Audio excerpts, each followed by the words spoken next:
My name is Johanna. I come from Salt Spring Island, Canada. And the journey here's been a long one. I'd say probably 35 years.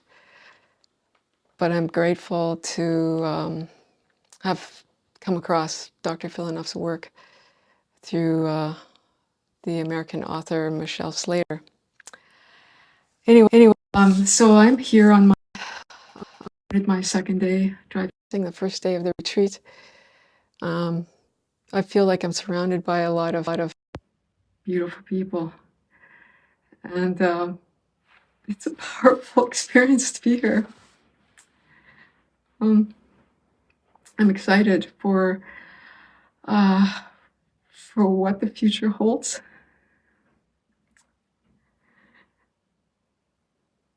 And I feel like since connecting with Svetlana and Dr. Filonov about a year ago and going through the programs, I feel that I was powerfully prepared for this moment of gathering of like beings and in this curious place that I never knew I would visit. It's so the going into the dry fast hasn't been so far a challenge. I feel like these months of preparation have led me to this moment, and when I after the enemas and the preparation, I woke up the day of the first day of dry fasting, and I just believed that I was in the place I needed to be. My background is that when I was like 22 years old, I was diagnosed with multiple sclerosis, and at the time I declined treatment because they just told me it was a symptomatic treatment, and it wasn't really going to stop the course of the disease, or it didn't feel right to me, so I never took any medications. I had many MRIs, but I decided to try other routes, and since that time, I had about 10 years of denial that I just didn't deal with my prognosis, my diagnosis at all. I refused to accept it. But I was 22, and you can do a lot of stuff when you're that age. 10 years later, I lost my eyesight for a while, for 4 months, and I was in grad school under a lot of stress. And I realized that, and they're starting to push a lot of drugs on me at that time. And again, it didn't feel like, I don't know, instinctually, it didn't seem like my path. So I did recover naturally, and I started to seek alternative treatments, and I met a lot of, I had naturopaths and other practitioners, and I drank a lot of flaxseed oil, and my mother was dying of cancer at this time, and I took her to clinics in Mexico, but her condition was she wouldn't go seek cancer treatment in Mexico unless I would seek treatment there as well. And so that was the path that introduced me to all sorts of different treatments.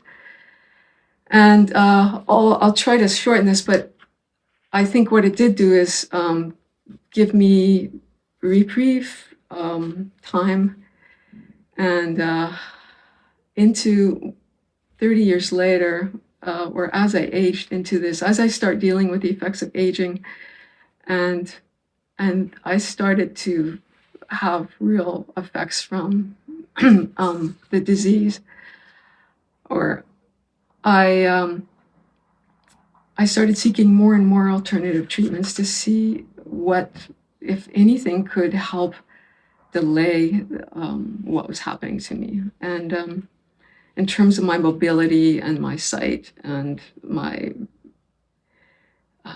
vertigo and dizziness and just crazy stuff. So this is why I'm here, to give it a shot, because the most powerful thing that I've tried to date has been food being my medicine. And it did a lot, but I felt like it didn't take me all the way. And already I feel a total different sense of being since doing 2 21-day cleanses. And so I have nothing to lose, and I'm grateful to be here. And I think that's enough for day 1. It's day 2 of the retreat and day 3 of my dry fast, which is going fairly well, I might say. The dry mouth hasn't set in too severely yet, and I still feel pretty much myself. I'm even peeing.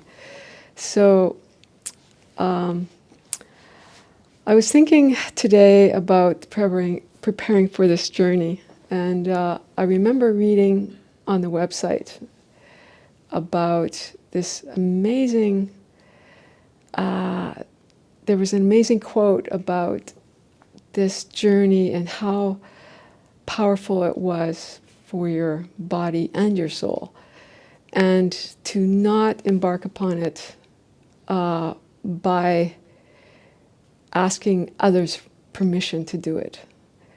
And I found that, that was sort of a poor synopsis of it, but I couldn't find it before I came, and it's on their website. But this rang really true for me. In my preparatory fast, I found a lot of fear coming out of family members, certain friends. They didn't have enough information to really understand what I was doing, and they didn't ask me questions in depth about the process. So when I finally decided to come to this retreat, I told very few people, but I did create a pod of people that would support me, intend for me, pray for me, however your spiritual language works for you. I feel the support of these people daily, and I get beautiful texts and emails reinforcing that. So that, I think the advice was sound advice, not to share it with too many people, and I'm glad that I heeded that, and here we are. So my husband, partner for 25 years, he's been helping me through this journey. When I started the 21-day cleanse, he was totally up on the food. He's the chef of the family, and he participated in every segment of this journey.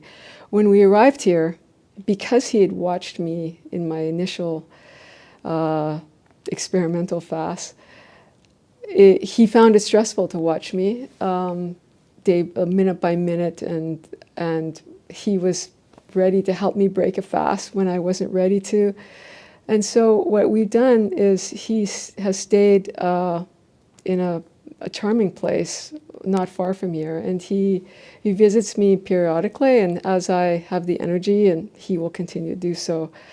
But I also said to him today, there may be a time in the next few days that I won't want to have a visit, just because of the speaking. And so if you're considering that, it's certainly useful to have, but it feels good to have him close by. It's just a text away, and he's 20 minutes or 30 minutes. So that's comforting for me and for him, to see me in the text and know that I'm okay, and seeing all the amazing people at this place. I want to say one thing, is that when I arrived, I felt like I was 8 years old and going to camp for the first time, being dropped off by my parents. And it was that kind of terror and, and I immediately was thrown into this experience and of telling my story in front of my colleagues here, and the amount of support and love I feel and connection. Everybody that I've met here, I'm so inspired by their bravery and courage and grit and their stories. It's unlike fasting at home. It's a whole different experience, and it doesn't measure at all. That is the biggest. I didn't think I would say that until the very end, but I'm saying it now because I feel it early on, and I feel that it's helping so much, give me the courage to that this is my time. So I'm in day 4 today, 3 of the retreat. Woke up a little bit feeling more optimistic today. Had a little sleep, and of course it didn't help my walking, but that's beside the point. When I'm not sleeping, what I found really interesting at this time was the ability to sit in the silence and be totally comfortable and not have to think about it. And this is something that whenever I've tried to meditate in the past, they always tell you not to pay attention to thoughts, let them go. But in fasting, I felt like it was such a powerful experience to be able to fall into naturally this state. And this was a eureka moment for me to understand that. And then I began to realize that there was a reason why religious traditions all over the world have been fasting for thousands of years. And go figure that we get silent, we get quiet, and the amazing thing is that our bodies get really quiet too. That when you're not digesting and processing food, and the body's quiet, it's so surreal. So this, so I lost my train of thought. But I'm grateful for this experience, and if you're a seasoned meditator, it enhances your spiritual connections, and if you're not, it's actually a portal, a doorway to see what's out there on a spiritual level. When I started this journey, I knew that it could take a lot of fast. It could take a lot of time for me to recover, to get where I want to be. But I made the decision solely on the fact that if nothing else, I will clean my body and I will have a remarkable experience and a spiritual one. And that was the clincher for me. So it's day 5 of my dry fast and day 4 of the retreat. I was thinking after I said something yesterday about the least of, at the very least, this would be a big experience, but it's kind of not the whole story. So the whole story is that I didn't know anything about dry fasting until, of course, Michelle Slater, for so many of us, that she has brought dry fasting to a huge audience. And I didn't think people, I was one of the people that thought you died if you didn't drink water for 3 days. So after I read the book 3 times and talked to, had a consultation and decided that this was maybe something I was going to try, the deeper issues were, this coincided with the time I was coming up to a big birthday. And I mentioned my mom earlier that she had cancer, and she died in 2000. She had cancer for 15 years. And she she died at 60. And sorry, my voice, it's dry. It's really dry. And it always, when this age came to me, it started to remind me of her. And and whether I was doomed to the same fate. So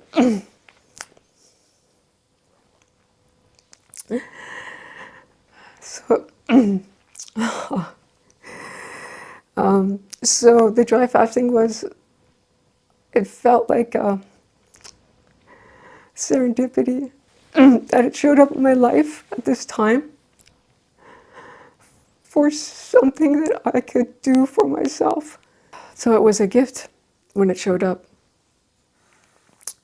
And I feel like it's something to, it's, a person once said to me that to know your why, and yeah, you know, all this MS stuff, yeah, that is a big why.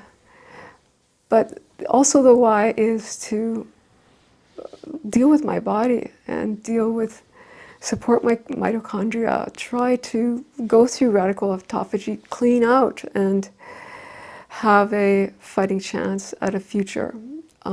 Yeah, I'm going to die someday. I just want to die healthy. I don't want to die full of pills and machines and crap. I just want to die naturally. So that's my why, and I'm sticking to it. And it's so empowering to try to do big things. So it's day 6 for us here, and day 7 for me. Pardon the dry mouth, but that comes with the territory. Today is day 8 of the retreat and the second day of my exit. It's a pretty big celebration to be in this place. And I can't even share about how incredible it is to really get through it and have that first sip of water. It's just undeniable. It's just incredibly profound. So I wanted to talk about the, you know, what has transpired here. I feel like I've been in a bubble, inside a bubble with all these people in their bubbles, and they're feeling and they're suffering in many ways, and everybody's walking around waving at each other if they can't speak. There's a real camaraderie around here, and I think that made the dry fasting experience for me pretty special. I didn't expect to be accepted by so many people so quickly. And I believe that this, to be a novice faster like I was, I mean, I did a few water fasts, and starting with coffee, and 2 short dry fasts, a 3-day and a 5-day. And to do it any longer, for me personally, the supervision was so valuable. Even so, you read about it, but you feel such support and reminding constantly, because you're not always thinking about everything that you learned. When you're in it, you're deep in it. And this, Dr. Filonov and his whole staff, particularly Svetlana, who's utterly amazing, they watch for you. They can see you when you're not doing well. They support you. They give you pep talks, and all the staff here, the staff of the hotel, they're anticipating your needs. It's truly a gift that I feel like I've received, and I can't ever. I don't know how I can ever explain that feeling or but I am grateful and will be for a long time. And I truly believe that it's a wonderful place to start and get to have courage. And okay, so it's been a blast. Day 10. I'm on the 4th day of exit, and so my summary was 8 days, and I'm relieved to be at this part of the road. It's I've done a lot of things in my life in the last 25 years for my health. Like, my partner calls it your wild goose chase. And because he can't believe how many things I've actually tried. And that's not saying how much money I spent. We're talking, I did the liberation treatment in Poland in 2010, then stem cell retrieval and replacement, done PONS. It's activating the base of the skull, all sorts of, it's really, if there's anything that's sort of on the edge of neurological and MS work, I've tried it. That said, in everything I've done, and some things have had moderate success, others none at all, zero. But the one essential difference that I've noticed, or that I feel coming here at this moment, is that I've never come away from doing a treatment, experimenting on myself, with such a sense of empowerment and human connection. It's more profound than I would have imagined it to be. And this is not saying that I think it's over today. Now the work begins. Now the magic, the sheer wonder of our human bodies will continue to work for the next 1-2 months. And it's up to me. And it's like so many teachers, so many osteopaths have said, just get out of the way of the body and it will heal. And that's my job now, is to be out of its way, not to poison it, to care for it. And we'll see what happens. I'm excited for the future, and that says a lot. I haven't felt that kind of anticipation for a long, long time. Thanks.